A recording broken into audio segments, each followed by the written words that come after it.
గంట గంటకు తమిళ రాజకీయాలు మారిపోతున్నాయి. ఎమ్మెల్యేలను కాపాడుకునే పనిలో టీవీకే పార్టీ తీవ్ర ప్రయత్నాలు చేస్తోంది. ఇప్పటికే టీవీకే పార్టీకి సిపిఐ, సిపిఎం హ్యాండ్ ఇవ్వగా తాము కూడా మద్దతివ్వబోమని ముస్లిం లీగ్ తేల్చి చెప్పాయి. దీంతో టీవీకే పార్టీ రీస్టార్ట్ రాజకీయాలకు తెరలేపింది. మద్దతు కూడగట్టడంలో తర్జనా భర్జనా పడుతున్న విజయ్ సొంత పార్టీ ఎమ్మెల్యేలను చేజార్చుకోకుండా కాపాడుకునే పనిలో పడ్డారు. దీంతో విజయ్ ఆదేశాలతో ఒక్కసారిగా టీవీకే ఎమ్మెల్యేలు మహాబలిపురంలోని ఓ ప్రైవేట్ రిసార్ట్కు చేరుకుంటున్నారు. ఈ నేపథ్యంలో తమిళ రాజకీయాలు ఆసక్తికరంగా మారాయి.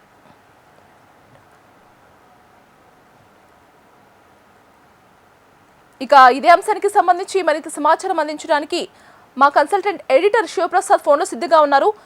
శివప్రసాద్, చెప్పండి, రాజ్యాంగ పరంగా గవర్నర్ కి ఈ నిర్ణయం తీసుకునే రైట్ ఉందా? డెఫినెట్ గా ఉంది. ఎందుకంటే విజయ్ తనకి మెజారిటీ చూపించడానికి మ్యాజిక్ ఫిగర్ ఏదైతే ఉందో ఫిగర్ ని ఖచ్చితంగా చూపించాలి. 118 మ్యాజిక్ ఫిగర్, అతనికి ఉన్నటువంటిది 108 అతనికి వచ్చినటువంటి అసెంబ్లీ సీట్స్. కాంగ్రెస్ మద్దతు ఇచ్చింది కాబట్టి కాంగ్రెస్ 5 సీట్లు, మొత్తం కలిపితే 113. మిగిలినటువంటి 5 సీట్లు ఎవరు ఇస్తున్నారు అది చెప్పాలి కదా. గవర్నర్ దగ్గరికి వెళ్ళేటప్పుడు వేగ్గా వెళ్ళి నాకు ఆల్రెడీ ఇప్పుడు 108 ఉంది, కాంగ్రెస్ 5 ఇస్తుంది, వాళ్ళు మిగిలిన వాళ్ళు 5 ఇస్తారు, తర్వాత వాళ్ళు 2 ఇస్తారు అని ఇష్టం వచ్చినట్టు చెప్పడానికి కుదరదు. అది లిఖితపూర్వకంగా వాళ్ళ దగ్గర నుంచి వచ్చినటువంటి లేఖలతో సహా, అధికారికంగా వచ్చినటువంటి లేఖలతో సహా వాటన్నిటిని జప్తు చేసి నాకు ఇంతమంది ఎమ్మెల్యేలు నాకు ఉన్నారు కాబట్టి నాకు గవర్నమెంట్ ఫామ్ చేయడానికి నాకు అవకాశం ఇవ్వండి అని చెప్పి గవర్నర్ రిక్వెస్ట్ చేయాలి. అలా కాకుండా నాకు 113 మంది ఉన్నారు, మిగిలిన వాళ్ళు వచ్చేస్తారు రేపు మార్నింగ్ కల్లా, రేపు మార్నింగ్ ప్రమాణ స్వీకారం చేస్తాను అంటే గవర్నర్ పర్మిషన్ ఇవ్వరు. అది రాజ్యాంగ విరుద్ధం అలా ఇవ్వడం. పూర్తిగా చూసిన తర్వాతనే ఆయన పర్మిషన్ ఇవ్వాలి. కాబట్టి గవర్నర్ రాజ్యాంగబద్ధంగానే ప్రవర్తించారు. ఆయనకు అధికారం ఉంది. ఆ అధికారాన్ని అడ్డుపెట్టుకుని ఆయన తప్పు చేయలేదు. రాజ్యాంగం ప్రకారం అధికారాన్ని వినియోగించుకున్నారని చెప్పాలి. కాబట్టి విజయ్ చేసినంత తప్పిదమే. కేవలం ఊహాజనితమైనటువంటి ఉద్దేశాలతో నాకు మెజారిటీ వచ్చేస్తుంది, నేను రేపు ప్రమాణ స్వీకారం చేస్తానంటే సాధ్యం పడదు. ఈరోజు లెఫ్ట్ పార్టీస్ వామపక్షాల మీద ఆధారపడి వాళ్ళ దగ్గర నుంచి 4 సీట్స్ వస్తాయని అనుకున్నారు. కానీ వాళ్ళిద్దరు కూడా తిరస్కరించారు. మేము రాము, స్టాలిన్తోనే ఉంటాం, మేము పొత్తు ధర్మానికి కట్టుబడి ఉంటామని చెప్పి వాళ్ళు చెప్పారు. అదేవిధంగా ముస్లిం లీగ్ కూడా మేము కూడా పొత్తు ధర్మానికి కట్టుబడి ఉంటాం, మేము కూడా స్టాలిన్తోనే ఉంటామని చెప్పేసింది. అట్లయినప్పుడు ఆస్కారం ఏముంది అతనికి? కాంగ్రెస్ 5 సీట్లు ఇస్తే మాత్రం ప్రయోజనం ఏంటి దానివల్ల? అదే మొదటి నుంచి చేస్తున్నదంతా కూడా తప్పిదమే. వాళ్ళ మీద ఆధారపడి చేయడం ఎప్పుడు కూడా కరెక్ట్ కాదు. అంటే బేసికల్లీ మనం ఇంత క్రితం కూడా దాని గురించి మాట్లాడుకున్నాం. వాళ్ళలో ఎవరు రాజీనామా చేసినా కూడా గవర్నమెంట్ పడిపోతుంది.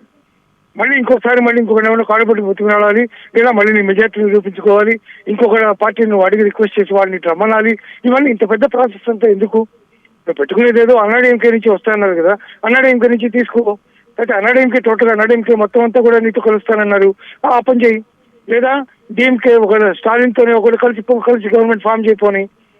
ఏది కాకుండా నేను ఇంకో 5-10 మందిని తెచ్చుకుంటాను, ఆ ప్రకారం నేను చేస్తాను, అది కూడా సంఖ్య రేపటికి వస్తుంది అని చెప్తే కుదరదు.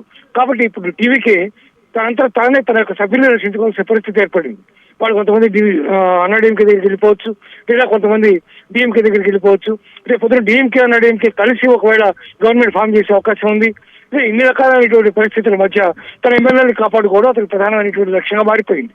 కాబట్టి మహాబలిపురం దగ్గర ఉన్నటువంటి రిసార్ట్ తీసుకుని ఆ రిసార్ట్ దగ్గర వాళ్ళందరినీ కాపాడుకునే పరిస్థితి విజయ్కి దాపురించింది.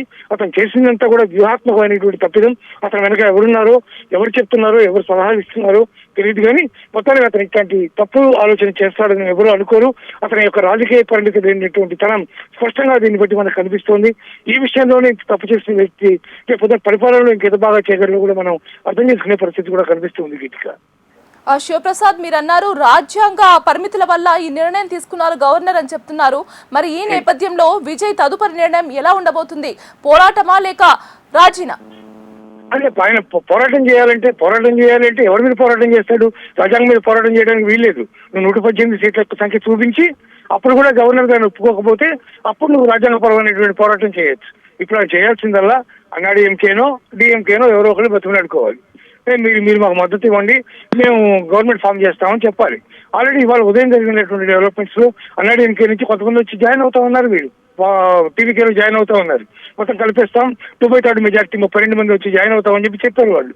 కానీ దాన్ని నేను తిరస్కరించావు.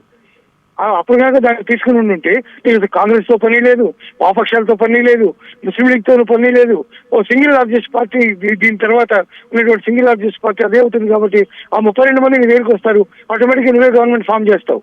కాబట్టి ఎవరో ఒకరిని పెద్ద పార్టీని అడిగి వాళ్ళ దగ్గర నుంచి మద్దతు తీసుకోవాలి. అంతకు మించి మార్గాంతరం లేదు.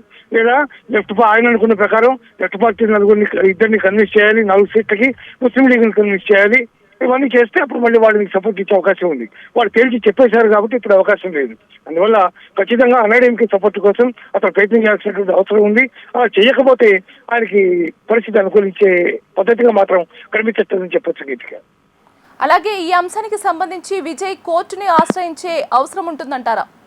లేదు, ఇది కోర్టును ఆశ్రయించిన ప్రయోజనం లేదు. అది రాజ్యాంగబద్ధమైనటువంటి పదవి గవర్నర్ పోస్టు. గవర్నర్ ఏమీ అక్రమం చేయలేదు, అన్యాయము చేయలేదు. నువ్వు 118 మంది యొక్క పేర్లు, వాళ్ళ యొక్క పార్టీలు, వాడు ఇస్తున్నటువంటి మద్దతు ఇస్తున్నటువంటి అఫీషియల్ లేఖలు అవన్నీ అక్కడ నువ్వు ప్రజెంట్ చేయి. తప్పకుండా ఆయన అవకాశం ఇస్తారు. అలా లేకుండా ఊహాజనితంగా కాంగ్రెస్ మాత్రం సపోర్ట్ ఇచ్చింది, 5 వచ్చారు, మిగిలిన వాళ్ళు పొద్దున్న లోపల ఫైనలైజ్ అవుతుందంటే అలా కుదరదు.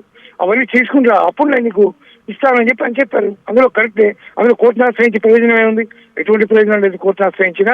దానివల్ల అతనికి దేని పని అనవసరంగా అతనికి ఆ మాత్రం కూడా జ్ఞానం లేదా అనేటటువంటి అభిప్రాయం కోర్టుకు కూడా కలుగుతుంది. అటువంటి కామెంట్స్ చేసే అవకాశం కూడా ఉంది. కాబట్టి అతను చేయాల్సిందల్లా తనకి మద్దతు ఇచ్చేటువంటి పార్టీ సభ్యుల్ని వెతుక్కోవడం. అతని నుంచి వేరే ఆల్టర్నేటివ్ మాత్రం ఏం కనిపించట్లేదు Geethika. Right Shivaprasad, thank you for the updates.